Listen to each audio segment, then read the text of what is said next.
성경의 내용은 이스라엘의 MZ세대들, 즉 가나안 세상의 방식과는 다르게 이스라엘의 MZ세대들에게 세상의 방식과는 다르게 하나님께서는 당신의 백성들을 이끌어 가신다라고 하는 것을 알게 하기 위해서 이 사사기 성경을 기록했습니다. 짧은 시간에 가나안에 스며들어서 하나님의 백성이라는 차별성을 전혀 나타내지 못하고 있는 이스라엘에게 그들의 정체성을 일깨우기 위해서 이 성경을 기록한 것입니다. 너희들이 누구인지, 너희들이 어떻게 살아야 되는지, 왜 어떻게 가나안 땅에 오게 되었는지, 그리고 그 하나님이 원하는 것이 무엇인지를 그들로 하여금 알게 하기 위해서 이 사사기 성경이 쓰여졌다는 말입니다. 자, 이를 위해서 동원된 사사들, 하나님께서 사용하신 사람들의 면면을 보게 되면 그 당시 사회에서는 주목받지 못하는 사람들입니다. 오히려 무시받는 부류에 속하는 거죠. 에웃을 필두로 해서 이후에 계속해서 등장하는 모든 사사들, 모두 한 20여 명이 기록에 등장하지만 그 중에 20여 명의 모든 사사들을 보면 그 시대의 그 시대의 사회적으로 볼 때 결코 하나님의 사람이라고 하는 이스라엘 백성들로 하여금 존경의 대상이 될 수 없는 그런 사람이라고 하는 것입니다. 앞에 온니엘은 모범 사사라고 말할 수 있겠지만, 그러나 온니엘의 경우도 우리가 성경을 자세히 들여다보면 이 온니엘을 기록한 너레이터의 주목은 온니엘이라고 하는 사람에게 있지 않는 것을 알 수 있습니다. 이 너레이터의 주목은 온니엘이 아니라 그의 아내, 즉 여성에게 쏠려 있습니다. 그때 전쟁에서의 승리에서 가장 두각을 나타낸 주목을 받는 사람으로 여성을 부각시킨 거예요. 자, 이것은 평균 이하의 구원자들, 그 당시 사회에서 주목받지 못했던, 그리고 누구라도 저 사람이라면 하나님의 구원자일 수 있겠다라고 생각할 수 없는 그런 평균 이하의 구원자들, 사사들을 통해서 이스라엘로 하여금 그들의 초라함이 더욱 도드라지게 하려는 것입니다. 그들이 얼마나 형편없는 사람이었는지를 더 대비적으로 드러내기 위해서 하나님께서는 평균 이하의 사람들을 하나님의 구원자로 세우시고 그들을 통해서 이스라엘을 구원하셨다라고 하는 것입니다. 이스라엘은 더 커지고 더 많아지고 큰 힘을 가지면 하나님께 영광이 되고 하나님의 뜻을 더 잘 실현할 수 있지 않겠느냐라고 생각했습니다. 모든 무지랭이 같은 저주받을 가나안 사람들을 하나님 앞으로 끌어들여서 죽이거나 쫓아내지 않고 저 사람들을 다 굴복시켜서, 우리 힘으로 굴복시켜서 가나안 땅을, 즉 세상 나라를 하나님 나라로 뒤바꿀 수 있다라고 그들은 생각했기 때문에 그들을 받아들이기 위해서, 그들을 끌어안기 위해서 가나안스럽게 되었고, 그리고 그들을 다 포용했고, 또 그들을 닮아가려고 노력을 했던 것입니다. 어쨌든 그들을 다 하나님의 나라 안에 부속시키기 위해서 그렇게 노력을 했지만 오히려 우리가 아는 것처럼 그들에게 잡아먹히고 말았던 거예요. 그들을 잡아서 하나님 앞에 굴복시키려고 했지만 그러나 그들에게 잡아먹히고 말았습니다. 세계 기독교회 사회의 역사를 통해서 우리가 보면 이스라엘의 어리석음이 반복되고 또 세속화되는 것을 볼 수 있습니다. 세상을 하나님 나라화 시키겠다라고 했는데, 그래서 세상을 끌어안고 포용하고 그랬는데 오히려 교회가 세속화돼 버리고 말았습니다. 교회의 정체성마저 희미해지고 말았어요. 교회다운 모습을 상실한 거예요. 그 대표적인 예가 바로 로마 가톨릭입니다. 온 세상을 힘으로 지배할 수 있다고 생각을 했습니다. 그래서 강력하게 힘을 키웠고, 그리고 모든 이방 종교들과 이방 민족들을 다 포용하고 끌어안았습니다. 그래서 다 하나님의 백성으로 만들려고 했지만, 그러나 오히려 교회가 세속화되어 버리고 말았습니다. 뿐만 아니라 한국 교회의 상황도 그 어리석음을 답습하고 있는 것을 보게 됩니다.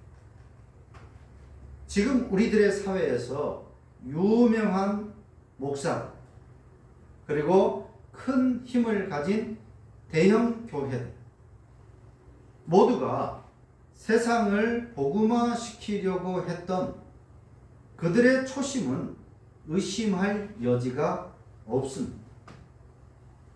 누구라도 내가 목회를 해가지고 또 교회를 세워가지고 나를 드러내고 뭔가 유명하고 대단한 사람이 되어야 되겠다, 그렇게 생각하고 목회를 시작하고 교회를 시작한 것은 아니었습니다. 모두가 하나님의 복음을 전하고 하나님의 나라를 세워가기 위한 마음으로 시작을 했던 거예요. 심지어 전광훈 목사 같은 사람, 그의 초심도 역시 그랬을 것이라고 생각할 수 있습니다. 방법이나 여러 가지 면에서는 납득하기 어려운 부분들, 인정할 수 없는 부분도 많지만 그 사람마저도 처음에 목사가 되겠다 혹은 목회를 하겠다라고 했을 때는 개인의 영달이 아니라 하나님의 영광을 위해서 시작했을 거예요. 그 누구도 초심을 의심할 수는 없을 것입니다. 하지만 지금 사회적으로 영향력이 있고 거대한 규모의 교회로 성장하기도 했지만 그들은 모두 목사도 교회도 아닌 것이 되고 말았습니다. 목사라고 말할 수 없는 사람들이고, 또 그런 교회들은 교회라고 말할 수 없는 그런 곳이 되고 만 거예요. 하나님의 방식은 힘으로, 규모로, 강제력으로, 억지로 굴복하게 하시는 것이 아닙니다.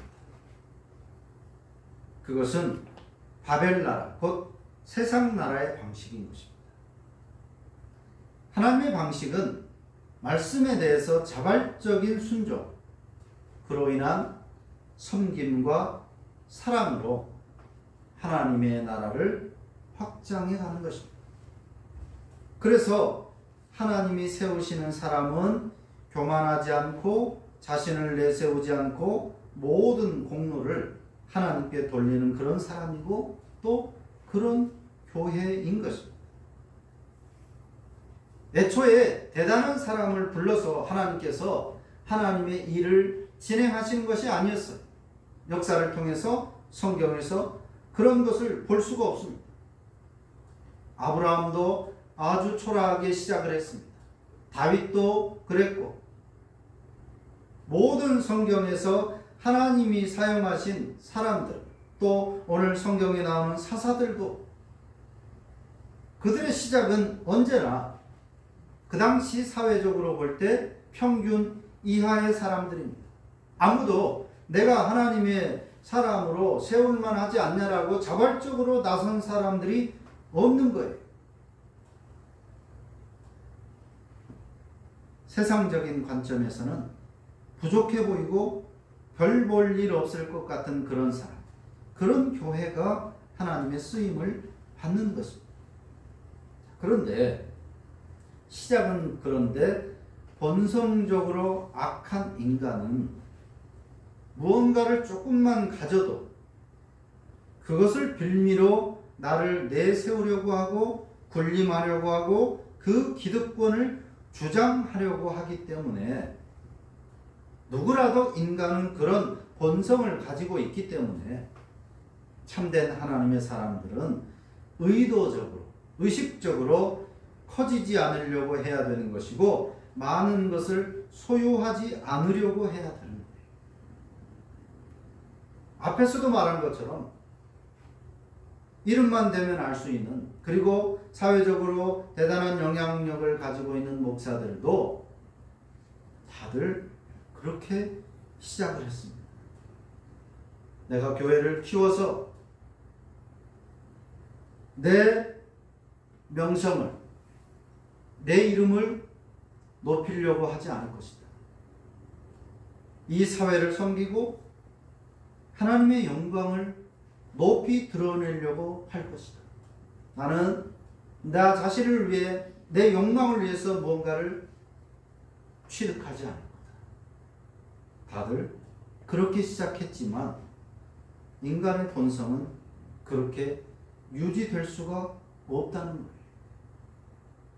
그래서 조금만 가지면, 또 조금만 사람들로부터 인정을 받으면 그것으로 자신을 드러내려고 하는 거예요. 그리고 그 조금의 기득권을 내려놓지 않으려고 애를 쓰는 것입니다. 크고 작든 간에 교회를 자식에게 세습하려고 하는 것입니다.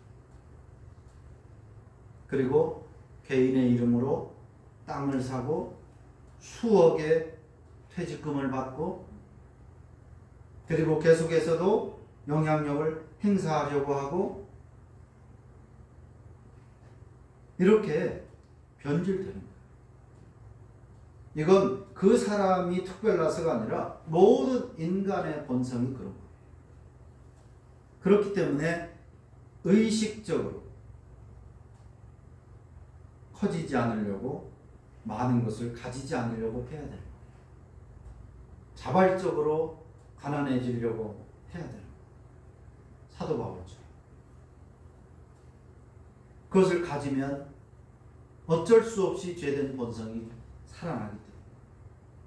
그래서 교회는 그렇게 커지면 안 되는 것이고, 그렇게 많은 사람들이 한 교회에 몰려서 한 사람의 목사를 추앙하게 해서도 안 되는 것이고, 또 그럴 수 있다고 해서 개인의 재산으로 많은 것들을 착복하고 따로 챙기는 그런 짓을 하지 않아야 되는 거예요. 작은 교회를 지향해야 하는 이유가 바로 거기에 있는 것입니다. 그 선을 지키지 않고 자신을 스스로가 믿고 나는 그렇지 않을 것이다 라고 하는 그런 생각을 계속해서 가지게 된다면 결국에는 사탄의 도구가 되고 말합니다. 자신의 의도와는 달리. 그렇게 될 때 하나님은 그 사람을 버리는 것이고 그 교회를 버리는 거예요. 그리고 또다시 작고 낮은 자를 세우셔서 하나님의 방식대로 또 일하십니다. 지금 큰 교회 유명한 사람들을 통해서 하나님이 일하시는 게 아니라 오히려 그 사람들 때문에 하나님의 영광이 가려지고 복음을 전파하는 길이 막히는 그런 상황이 되는 겁니다. 하나님은 언제나 그렇게 손해보시고 또 언제나 시대를 막론하고 작은 자를 들어서 하나님의 영광을 나타내시면서 하나님의 일을 하시는 것. 그게 하나님의 방식입니다. 에웃 사사의 이야기는 하나님께서 일하시는 방식이 어떠한가를 우리에게 알게 합니다. 하나님의 방식은 세상의 방식이나 논리와는 반대되는 것입니다. 항상. 그렇기 때문에 우리 신자들과 교회들은 세상의 방식이 아니라 항상 하나님과 코드를 맞추어서 살아가고 또 그렇게 교회를 세워가야만 헛되고 어리석은 종말을 맞이하지 않게 되는 것입니다. 그래야 하나님 앞에 섰을 때에 세상에서 아무리 유명하고 엄청나게 업적을 쌓았다 할지라도 모두가 주님으로부터 외면받게 되는 거예요. 하나님의 방식이 아니면 그 어떤 것도 하나님 앞에서 인정을 받지 못하는 허망한 종말을 맞이하게 되는 것입니다. 아주 의외의 인물, 비천하게만 여겼던 에우스로부터 전무후무한 80년의 태평성대를 이루게 되었다라고 성경이 말합니다. 80년. 이 80년의 태평성대는 이스라엘 역사에서 전무후무한 것입니다. 다윗도 40년밖에 통치를 못했어요. 그리고 그가 죽자마자 나라는 풍비박산이 됐습니다. 솔로몬도 역시 40년의 통치 기간이 있었고 그 이후에 나라가 둘로 갈라지게 됩니다. 이스라엘 역사에서 이렇게 긴 시간 동안 태평성대를 이룬 바가 없는데 아주 의외의 인물인 비천한 출신과 비천한 외모를 가진 에웃을 통해서 이렇게 80년 태평성대를 이루게 되었다라고 말하는데 이러한 하나님의 방식은 예수님에게서도 잘 드러나고 있습니다. 아무도 메시아라고 생각할 수 없었던 갈릴리 출신 아주 비천한 그런 마을 출신이었고 또 목수의 아들이었습니다. 더구나 저주와 실패의 상징인 십자가의 죽음을 통해서 죄와 사망을 이기시고 영원하고 완전한 안식을 주는 구원을 이루셨습니다. 그 누구도 예수님의 외형적인 모습과 조건들 때문에 그를 메시아로 받아들일 수가 없었습니다. 더구나 힘이 아니라 무력이 아니라 십자가, 저주의 상징인 십자가의 죽음을 통해서 뭔가를 할 수 있다고는 전혀 생각할 수 없었습니다. 그러나 그것이 하나님의 방식이었습니다. 그 이후로도 지상의 교회를 세우시고 그 하나님의 나라인 교회를 확장시켜가는 역사를 봐도 힘이나 규모로 복음을 전하지 않았습니다. 이슬람처럼 한 손에 칼 들고 한 손에 코란 들고 죽을래 믿을래 그런 식으로 기독교가 확장되지 않았습니다. 그런 의미에서 본다면 십자군 전쟁은 하나님의 뜻이 아니고 정치적인 산물일 뿐입니다. 하나님은 결국 그렇게 일하지 않았고 예수님의 제자들도 힘이나 무력으로 복음을 선포하려고 하지 않았습니다. 오히려 역사를 통해서 알 수 있는 것은 교회의 세력이 커졌을 때 교회가 가장 타락했을 바로 그때였습니다. 교회가 핍박받고 신자들이 불에 태워서 죽이고 칼로 목이 잘리고 그렇게 순교의 삶을 살았을 때 교회가 순수했고 또 그리고 교회가 가장 교회다웠는데 핍박이 사라지고 대제국인 로마의 인정을 받고 그 이후에 로마의 국교까지 되었지만 그러나 그때가 바로 교회가 가장 타락했을 때고 또 타락의 길로 접어들었던 바로 그 시점이 로마 카톨릭의 그 시대였다라고 하는 것입니다. 그렇다면 이제 교회는 그 역사를 반면교사로 삼아야 되는 거예요. 여전히 교회들이 그때의 영광을 회복해야 되겠다라고 열심히 추구하는데 전혀 교훈을 받지 못하고 있는 것입니다. 지금도 여전히 고지론이 추앙받고 있는 거예요. 성공해가지고 높은 자리에 올라가서 사람들을 교회로 끌면은 훨씬 더 효과적이지 않겠느냐. 사장이 돼가지고 직원들을 교회로 끌어오고 높은 관원이 돼서 심지어 대통령이 돼서 우리나라를 기독교화 해야 된다. 그게 하나님의 방법이고 우리 신자들이 취해야 될 태도다. 이게 바로 고지론이라고 하는 것입니다. 성공론 혹은 청부론이라는 거예요. 부자가 돼서 그 돈을 가지고 많은 사람들을 위해서 쓰면 교회로 사람들이 많이 오지 않겠느냐? 그러니까 부자가 되자. 하나님께서 우리를 가난하게 살도록 이 땅에서 구원하지 않았다. 하나님은 우리가 부자로 살고 성공하기를 원하신다. 그게 청부론이라고 합니다. 고지론이든 청부론이든 성공론이든 이것은 하나님의 방법이 아닙니다. 앞에서 말한 것처럼 인간의 특성상 하나님도 막을 수 없는 것이 인간은 조금만 가지면 반드시 그것을 가지고 자신을 높이려고 하는 죄된 본성이 결코 죽지 않기 때문에 고지론, 청부론, 성공론은 실패자. 그래서 이것은 버려야 되는 것이고 우리는 더 낮아지고 섬기고 헌신하는 교회로 거듭나야 하는 것입니다.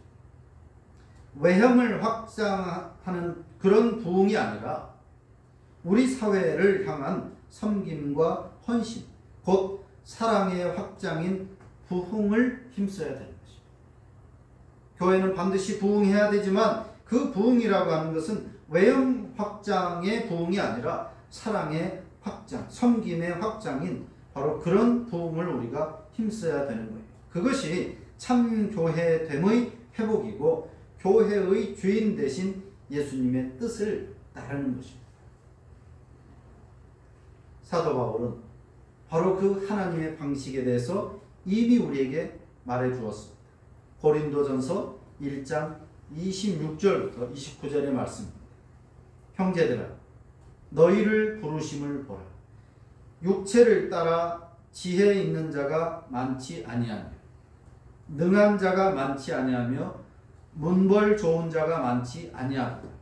그러나 하나님께서 세상의 미련한 것들을 택하사 지혜 있는 자들을 부끄럽게 하려 하시고 세상의 악한 것들을 택하사 강한 것들을 부끄럽게 하려 하시며 하나님께서 세상의 천한 것들과 멸시받는 것들과 없는 것들을 택하사 있는 것들을 폐하려 하시나니 이는 아무 육체라도 하나님 앞에서 자랑하지 못하게 하려 하십니다.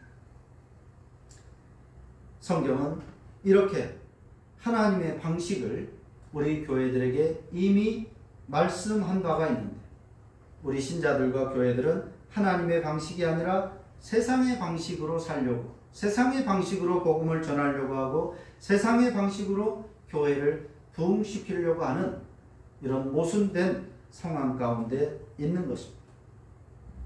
하나님의 방식, 사도 바울을 통해서 우리에게 주신 바, 이 하나님의 방식이 우리 삶을 복되게 하는 것입니다. 교회의 참된 부흥을 위한 참된 하나님의 방식이라고 하는 사실, 오늘 우리와 교회들이 바로 깨달았어. 이제라도 세상의 방식을 버리고 하나님의 방식으로 신자된 삶을 살고 교회를 세워가려고 노력해야 하는 것입니다. 기도하겠습니다.